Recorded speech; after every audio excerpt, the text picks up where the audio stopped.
Hey guys, we're back with another Screen Team right here on Today's Talk, KWOC. We've got a full hour of movie reviews. I'm being joined now with Sean. A little bit later on this evening, we're going to be joined by Jake and also Kadam, and we're going to be doing all three of the prequels of Star Wars.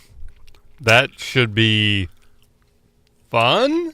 Phantom Menace, Attack of the Clones, Revenge of the Sith. Revenge of the Sith ain't bad. It's going to be interesting.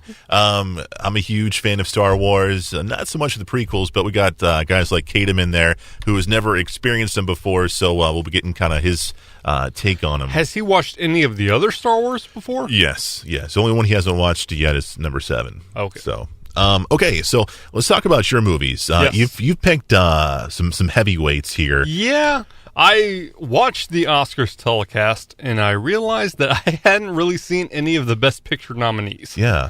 So I decided, let's go ahead and knock a couple of those out. Go ahead and see those. So we're going to start with The Big Short. Okay.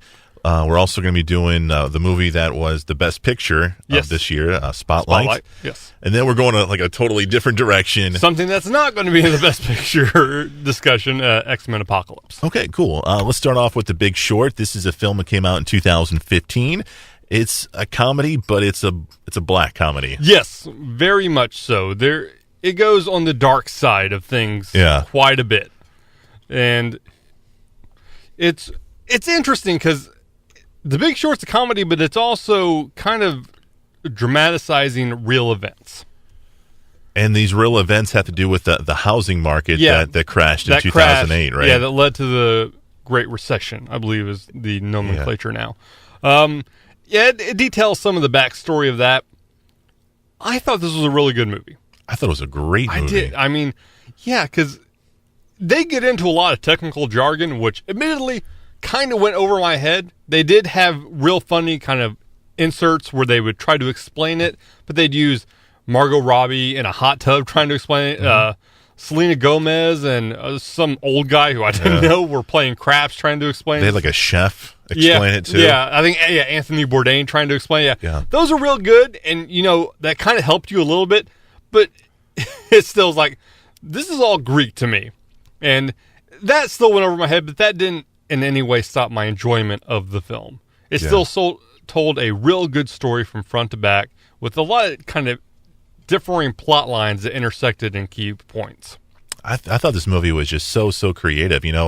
I'm with you, Sean. If someone asked me, okay, what's this movie about, and I couldn't give them more than 2 or 3 minutes because it just goes over your head. Bankers doing bad things lead to bad things. That's it. That's all I got. But the way that this movie is created, the way they tell the story, it is so innovative. It's so fun. It's funny, even though they're talking about a serious subject of people losing their houses, losing their money.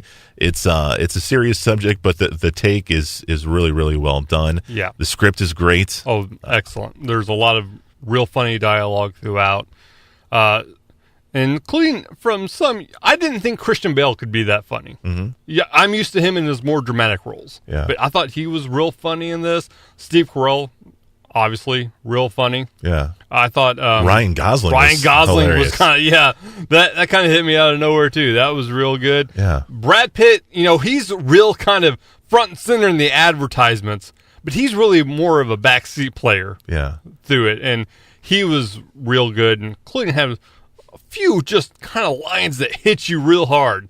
Yeah. Like the guys that he's trying to help. They're celebrating her over something That's that they exactly did. What I was thinking, And he was just like, guys. Yeah. I forgot what the quote was. Like, he said people or... I don't think we can actually repeat the quote. Okay. But he was telling them not to dance. It puts things back in perspective. In perspective, you guys just made a ton of money. Think of what had to happen for that. Right. And that's another good way of putting the movie in perspective.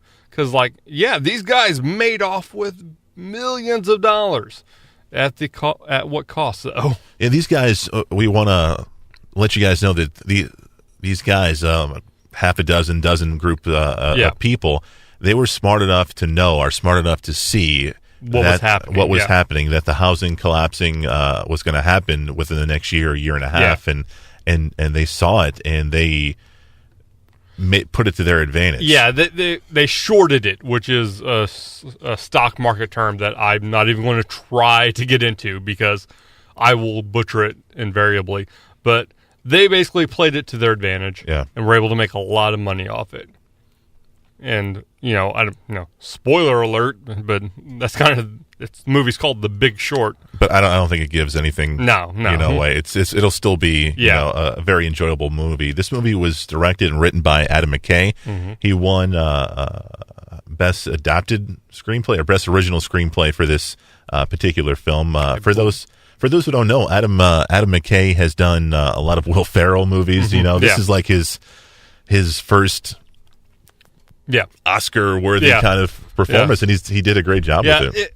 It was weird to me because, this is a Oscar-winning movie directed by what looked like a music video director. Yeah. Just with the kind of, the way it was directed and everything, but still, I thought it was fantastic. I like the line, and this is a line that you kind of throw back at me a lot. It's the guys that Brad Pitt was working with, and they were kind of first being introduced or whatever, and they said something of the effect of, "This is not how it happened, but it's more entertaining." Yeah, it's more entertaining if we tell it to you this way. Yeah. So, okay. This wasn't exactly the truth, but you know what? We're in a movie, so we're going to tell it to you this way. Who's going to dig this film? Bankers? Considering the way the ending of the movie portrayed, yeah, sure, why not? Yeah. But I think a lot. You don't need overwhelming intelligence to watch this movie. I mean, you can get the basic gist of it, even if you don't understand all the intricacies of the stock market. You can still watch and enjoy this movie because it has a lot of funny quotable lines, a lot of cameos from people like, "Hey, I know that guy. That guy's real funny." Yeah, they just show up for kind of a bit part, and it's a real good watch. Yeah, I agree with Sean 100%. The movie is called The Big Short, and you can find it on DVD. Coming up after the break, we're going to review the best picture of 2015. It's called Spotlight. We'll get to that next on KWOC.